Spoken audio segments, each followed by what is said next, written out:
without further ado, Diane, do you want to kick us off? Okay, thank you. This is a very exciting event, and thank you, Cameron and Kirk, for inviting me to take part. I wrote a little book a couple of years ago about the history of GDP, and one of the things that I realised, and perhaps should have done much earlier, but realised doing that work was how modern our thinking about economic growth is currently, dating from the Second World War, and that's becoming quite a familiar story now. If you look back further, there was always a wealth element to how people thought about prosperity. It wasn't just about income flows. And after all, Adam Smith called his book The Wealth of Nations as a clue. Even if you think about the Victorians, who didn't take forward measurement questions, statistics very systematically, were without doubt aware of stewardship, because after all, they built 150 years worth of capital. We're still living on the capital that they built for us. So there's no short-termism there. And Ruskin's famous complaint about what capitalism was doing to the world, what he called ilth rather than wealth, was about the loss of non-marketed capital. So it's about the loss of environmental, social, and cultural capital. We now kind of are familiar with the story of GDP as the creation of both wartime imperatives and Keynesian macroeconomics, the theory and the practical needs very much tied together. Also now starting to understand the switch from levels to growth, which was again a combination of politics and the Cold War, Khrushchev's famous speech about beating the capitalist system with growth, and the development of growth theory by Robert Solow and all his successors. So again, that tie between the practicality and the theory. And so I think understanding that relationship between growth and economic welfare in some fundamental sense, and I would say in some non-Alice in Wonderland sense, is a very important question for our agenda, and one that's clearly also come up. People often say that GDP isn't actually a measure of welfare and wasn't intended to be, it's just transactions at market prices all added up, but that's certainly not how it's used.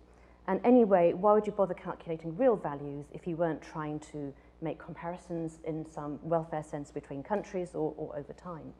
And I just recently found a wonderful 1958 Thomas Schelling essay where he points out that nominal values are the real ones and real values are actually profoundly metaphorical. The success of GDP as a welfare indicator, although we use it like that all the time, is limited by the omission not just of the consumer surplus from innovations, but also the implications of externalities and increasing returns to scale, significant now in the digital economy, very significant, and the implication for that gap between market prices and some shadow prices that you might want to use to measure welfare. And this really matters because policies are in a much more consistent, systematic way than in any time up to about the 1980s geared towards increasing real GDP growth. There's a term that other social scientists use a lot, performativity, which has interested me. It comes from linguistic philosophy, where the statement is the act itself.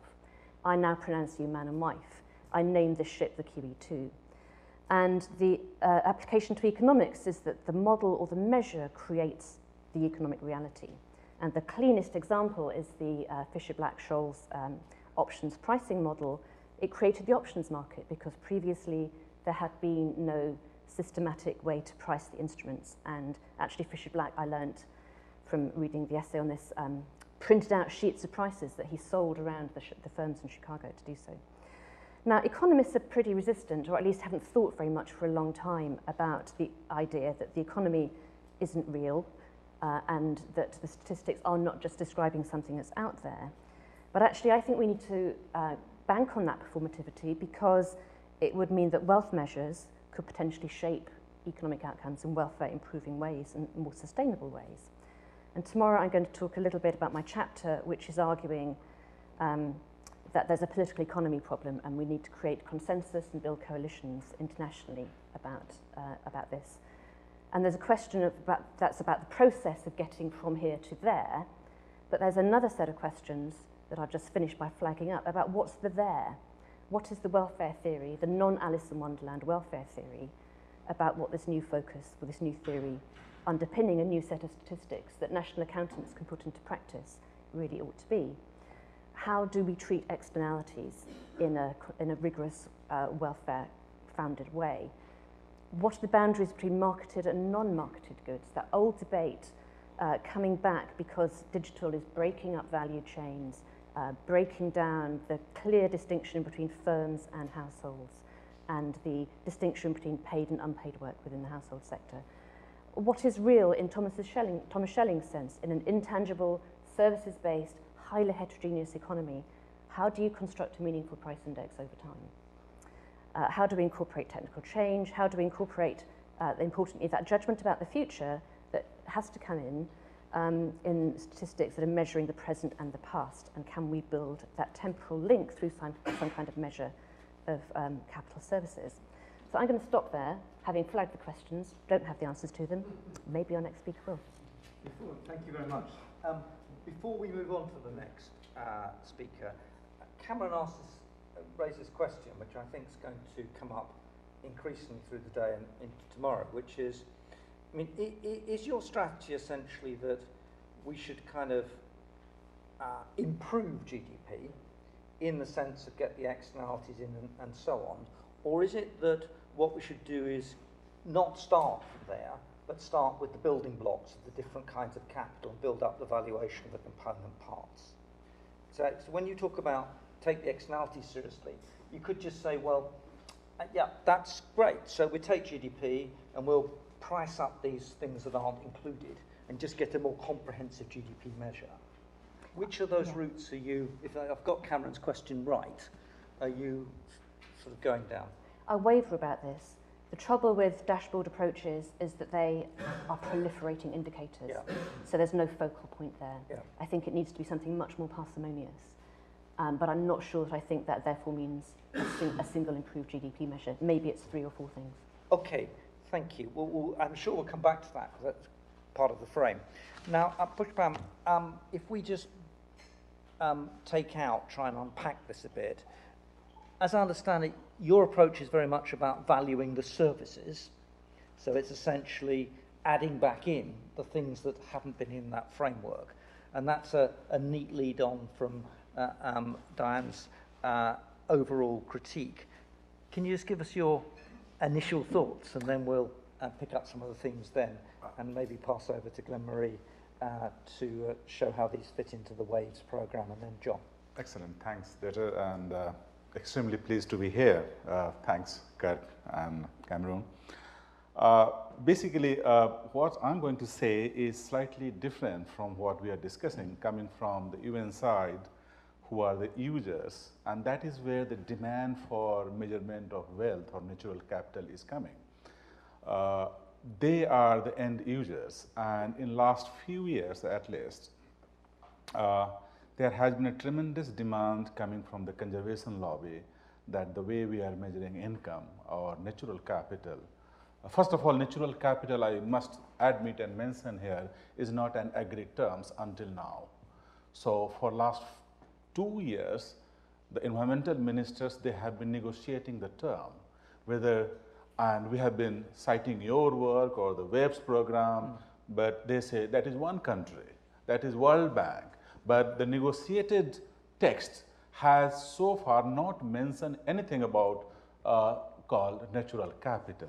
Luckily, when we had environmental assembly 2 weeks back in Nairobi with the help of 190 ministers, they have accepted the term now. So it is a legal document where they are embracing the term natural capital. You can say, so what? I mean, we have been doing this, we will keep doing it. That is true, but now there is a political buying in by the larger number of countries, and that is a big step forward.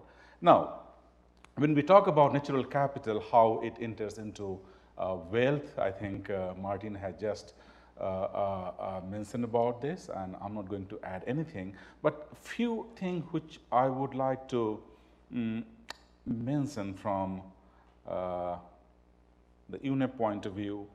UNEP has been under the pressure from the member states. They have been understanding the relevance and importance of natural capital, and that's why they started with a big program called Vantage, Valuation and Accounting of Natural Capital for Green Economy, when they started Green Economy Agenda and Discourse. And of course, that was built upon some of the works which has been done since the days of Simon Kuznets and Hicks and Martin, and of course, many others, including Coyle and Mahler and Dasgupta and many others. But not only that, not only the researchers, but other types of demand coming from the post-2030 agenda, SDG, especially goal number 15. You know, we have 17 goals and 169 indicators. So they have been pressurizing, and the pressure has been coming, and also wonderful work by Kirk and Glenn Mary in the bank on Missing Wealth and Waves program. So building upon that, there has been some effort from the UNEP side to bring natural capital in the wealth measurement more at a more practical, mundane, on the ground level rather than the theoretical discourse which we are doing here, which is very relevant, and came out with something like comprehensive wealth or inclusive wealth report where and for last 30 years, 1992 to 2010, we estimated the natural capital, given whatever data exists from FAO and the bank, and natural capital is continuously on decline at the global level for last 30 years, except for Japan where it is on upward, showing upward trend. So, and UNEP has also subscribed at political level that if we really want to say something meaningful about the direction of the growth and the well-being, net per capita inclusive of comprehensive wealth is the only way to go forward. So that is one. Right. Then there has been a number of valuation studies, the economic valuation studies going on for natural capital. Now, again, when we say this, the valuation of natural capital, the first thing we have to ask, and probably logically so, that what is the purpose? So depending upon the purpose, there has been a variety of methods, of course, depending upon data also, which UNEP has been using. For example, you have UN RED program. It's a big UNDP, FAO, and UNEP, more than $2 billion program. And there they are estimating the value of natural capital, that is forest, which is sectoral studies. It is not in the accounting framework. In accounting framework, certainly UNEP so far has found, or member states, they are not very comfortable the way valuation is done in the accounting framework, which is only the transaction value, what exposed or the positive version of economics, how the economic agents are transacting in the economy, rather than the normative one. The conservation lobby, rightly or wrongly, they have firm belief in the normative version of economics, not the positive version of economics. And that's why I think wealth idea goes very well with the UN agencies as well. I think, yes, so I think this is some of my initial reflections, maybe depending upon the a specific question, I can say more on that. So basically, wealth measurement is on the high agenda of the UNEP, including that of natural capital, per capita comprehensive wealth is something which they strongly believe in, if you want to say anything about the well-being. And valuation depends upon the purpose, whether it is cost benefit or payment for ecosystem services or accounting in the macro setting. The method would vary. There is no straightforward cookbook for valuation. I will stop here. Thanks. Thanks. That's extremely helpful. Thank you. And that last point, echoing what's the objective, pulls back to what Diane was saying at the beginning for the broader discussion of GDP. Glenn-Marie, it's a natural segue to you, leading the WAVES program at the World Bank. Please. Sure. So, WAVES is Wealth Accounting and Valuation of Ecosystem Services. Rather awkward title, but the acronym is great. And it really comes out of the work that Kirk had established on wealth accounting and adjusted net savings, with a particular focus on natural capital. We didn't call it that at the time. Pushpam has alluded a little bit to a little bit of the confusion about it, but it drew out of that. Wealth is the basis of sustainable development over time. Natural capital is a missing component of it in the information we have from national accounts. And so we wanted to focus on this, During this period of time, also, there was a tremendous step forward when the UN Statistical Commission finally approved as an international statistical standard a handbook for how to do this. Prior to that, you would get high-income countries who were implementing part of it, but developing countries, as a rule, would not put any resources into trying to measure environment and natural resources in the national accounts, whether the flow accounts that give us GDP or the wealth accounts. They just weren't going to either be the first one to stick their neck out and do something that might make them look bad, or put resources into developing a methodology that later turns out to be the wrong one. So this all came together at the right time. Interesting, the term natural capital accounting seemed to come out just prior to Rio +20. For some reason, all of a sudden, everyone was talking about it, and then that became the word that we were using.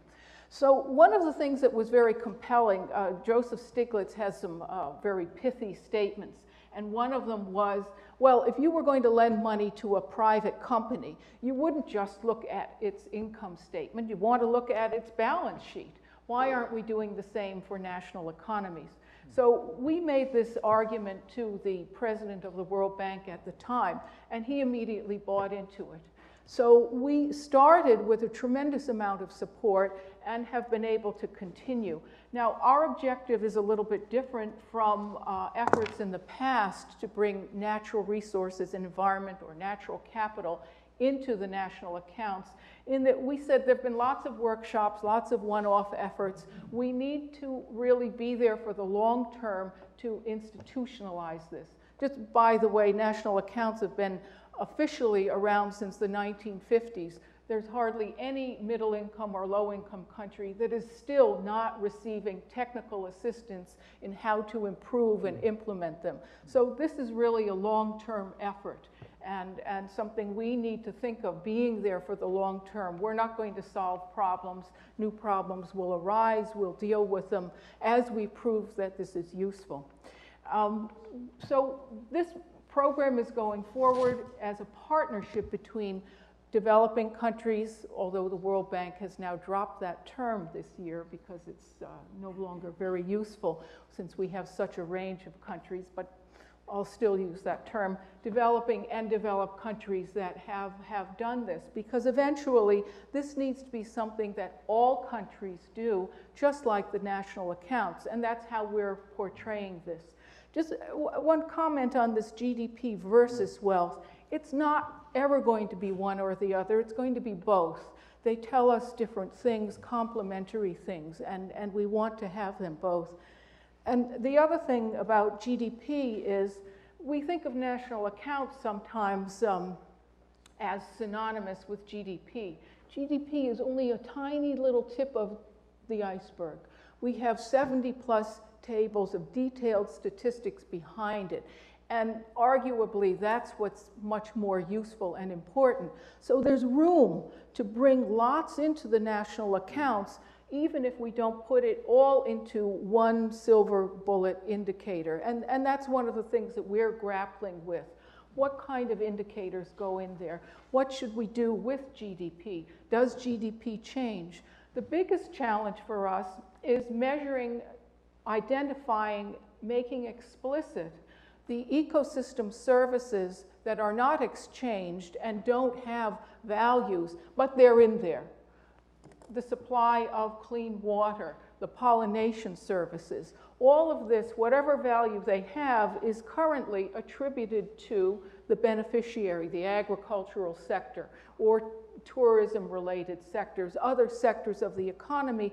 In a sense, what we want to do is make these services explicit so that we can better manage our natural capital. And, well, there are lots of challenges with that. So I'll talk, I think, at the end of the session about the new work we're doing with the changing wealth of nations, but these are very much intertwined. Thank you. And a theme I think we want to pick up as we go forward is, I mean, it's in this environmental area, but there's sort of two streams here. One is the group that focuses on ecosystem services and all the stuff that goes with that, and somewhat separately, those people who focus on assets and natural capital and balance sheets. And these things may have an equivalence in the simple framework, in the framework that Marty put forward. But I mean, I'll argue later on today they may not actually come together. But John, there are very few people who define a whole field by quoting your name whenever we come across any of these territory, but we have the Hartwick rule. Can you give us some reflections, also reflections back on perhaps some of the things that Marty said, and this question about whether, and Marty said this very dangled this point, that Hicksian income might actually be pretty close to what you had in mind in the linkage, and I'm not sure that's going to hold, but I'd be interested in your reflection about a future-looking sustainable income measurement going forward and the framework that you put in place. Everything Marty says is absolutely true. Right, okay, well we can move on then and go back to the point that you were going to say. I brought a USB key with some remarks. I had no idea how the format was going to work here. So I just want to make a couple of observations.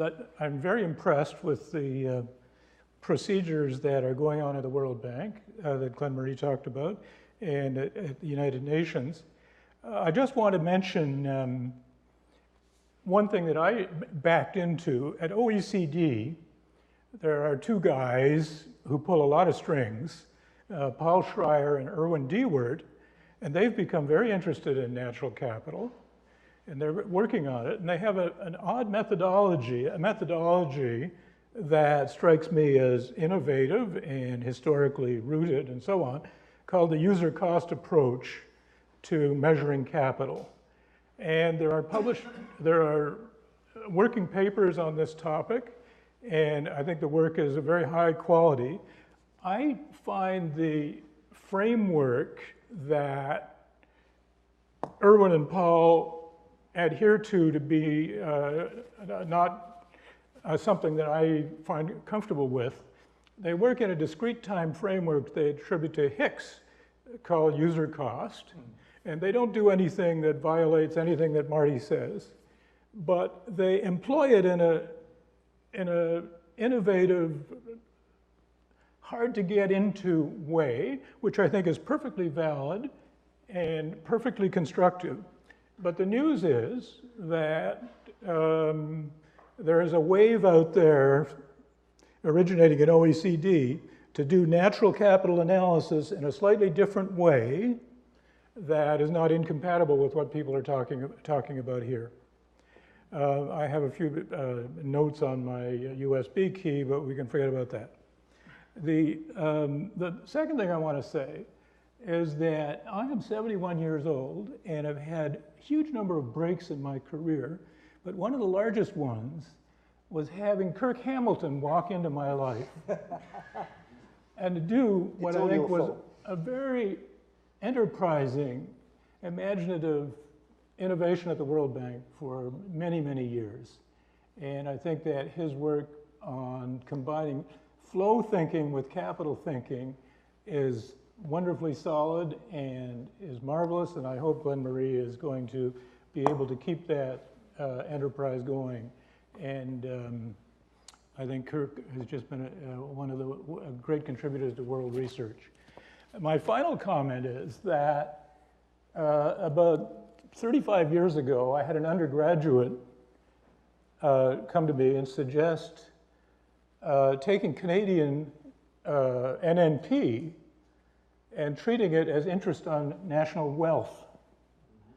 And so this undergraduate, a fourth-year essay, glommed together bits of data, and Statistics Canada's got quite a few bits of data on natural capital at the time, and he glommed it all together. And I gave him an A, and there was a guy in our department, a real outspoken guy, world expert, Dan Bernheim, if you've ever met him. You know Dan is an expert in every dimension of economics. And Dan read it, and he gave it an A++. So I just mentioned as an organizing principle to consider net national product, GDP, whatever, as interest on national wealth, I don't think that's a bad idea to organize thinking about wealth measurement and flow income measurement.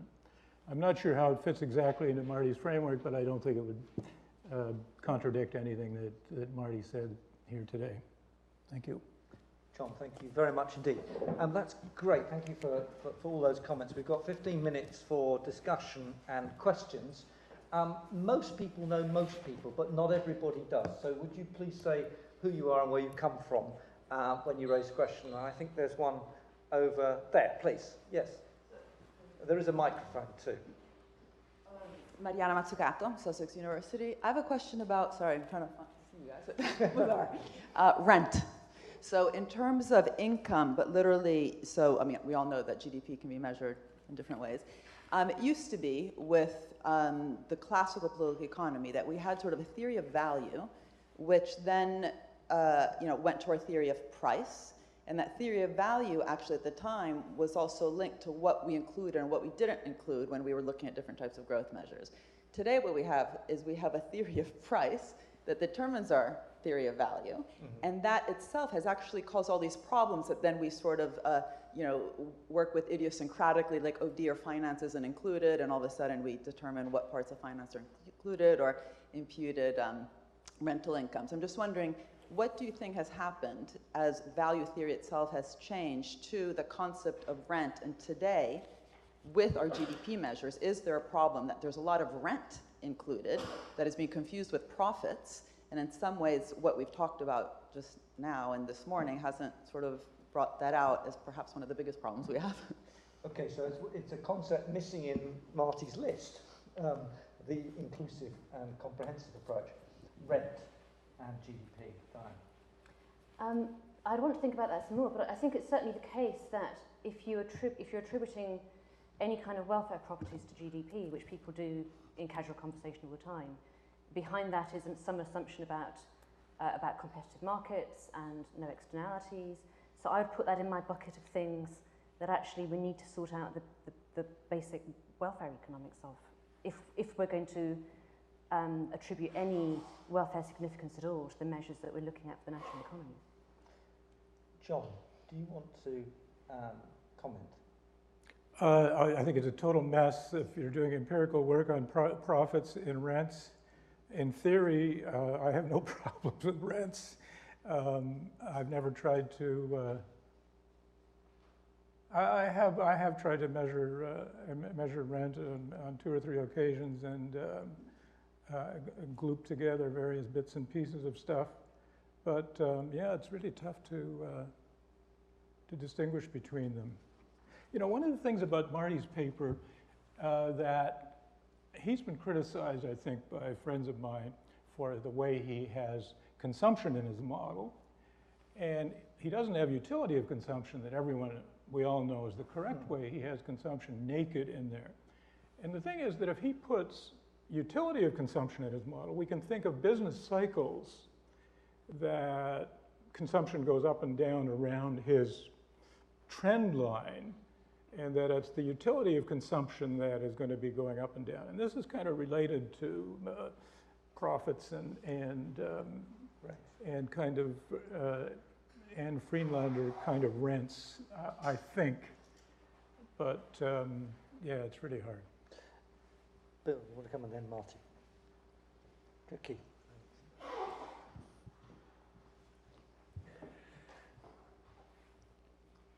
Just a simple point that you raised first, Dieter, on are we talking about adjusting GDP or are we talking about something different?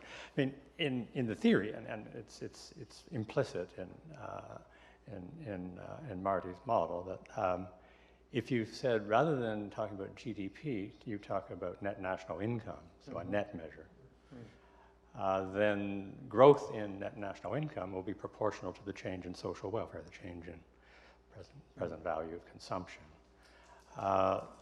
There's a dual to that, which is you can get the same result by focusing on the net change in real wealth, which is what I talked about at the very beginning, his P times I in his model. whether you choose one or the other as the indicator is to some extent a matter of taste, but not strictly, because I found working at the World Bank that it was much more concrete to be able to talk to the finance minister about measuring the changes in wealth asset by asset as a measure of progress and a measure of sustainability, whether it's positive or negative, than to say if we just constructed the perfect measure of net national income, then the growth in net national income would contain the same information. But that's only, I mean, that holds provided the welfare, overarching piece of welfare economics or moral component of what the objective is clearly defined. But lots of people like Sen and others have suggested that there are other objectives out there, and then that measure is not going to get you where you want to get to. We're starting from present value of utility or consumption, right? Yeah. Okay, Marty, you want to come in? When it comes to rent, that does play a significant role in standard GDP or GNP. And when Kuznets, who's the pioneer in this area,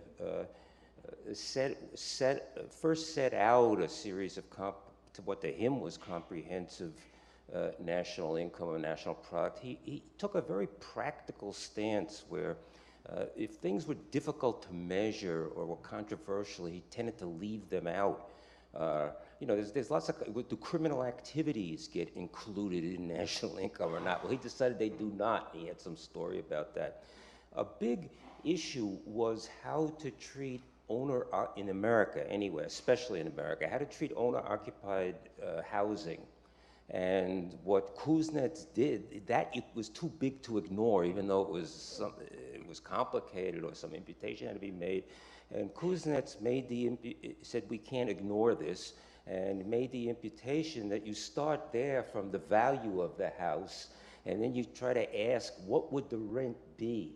So the rent would be something like the interest rate plus the depreciation rate times the value of the house, and that's how it's done. Everything in national income or national product is in flow terms. It's a flow concept, and what we then talk about are the services of capital as being what we're measuring, not the capital itself. And then there is this major imputation that he was willing to go along with.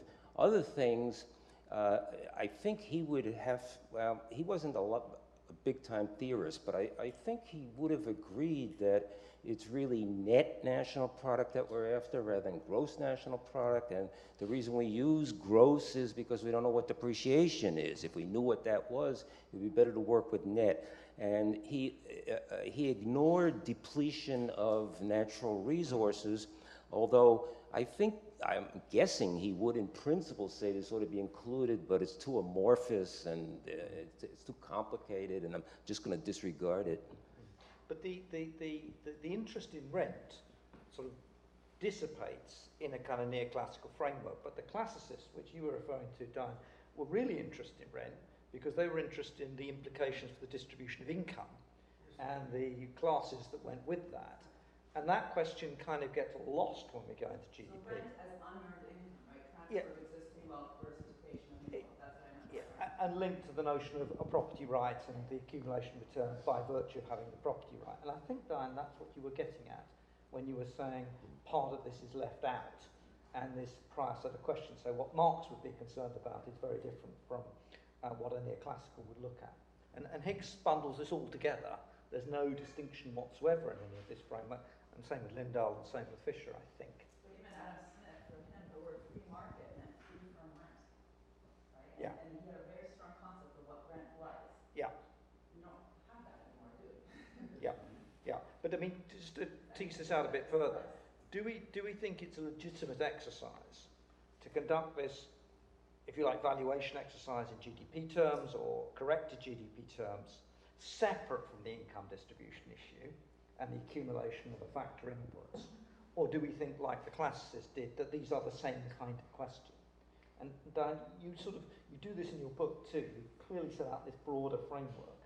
And then that came to my question about whether what you now want to do is correct what's there and do the net national product and try and do the depreciation, or you want to broaden the question and ask a different question for which there will be a different answer. Well, distribution would definitely be one of my 3 or 4 things in some parsimonious assessment of the economy. And any time you aggregate something, you've got some implicit assumption about distribution in there. And I think these political economy questions, how do you talk to the finance minister, are really a really important part of this. And of course, there are 70 pages of really useful tables, but they're only going to pay attention to 1 or 2 or maybe maximum 4 numbers. Yeah. Good time for one more question, I think. Or please, work on it. Yeah. And I want to push. I have sympathy with the statement here that it seems to be really a waste of time to beat up on poor old GDP and to praise wealth, right? Yes, GDP, it grows, even physical capital appreciation is not net of it, although it exists, these measures, no, net national income, net national product or whatever. It's market production only, it misses externalities, and it's a snapshot only, right? But we cannot value assets, right, capital, unless we know what the future stream of returns, rentals, services that they yield.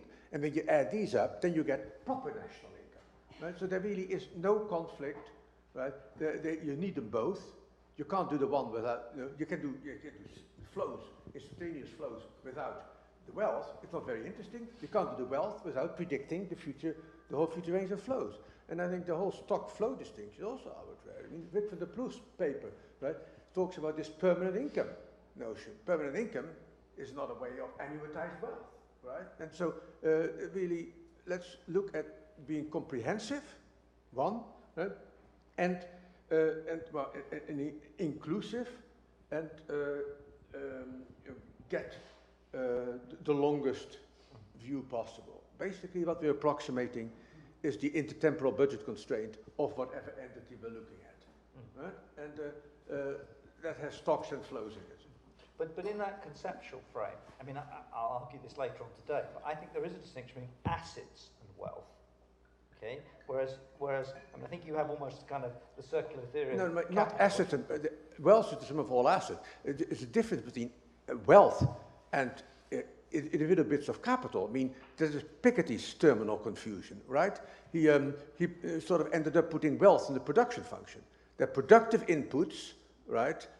Capital, physical capital, natural capital, what is now called IP, mistakenly, because most knowledge is, of course, not IP anymore. It's common good, but there is human capital, there's whatever capital, and these are all input in the production function.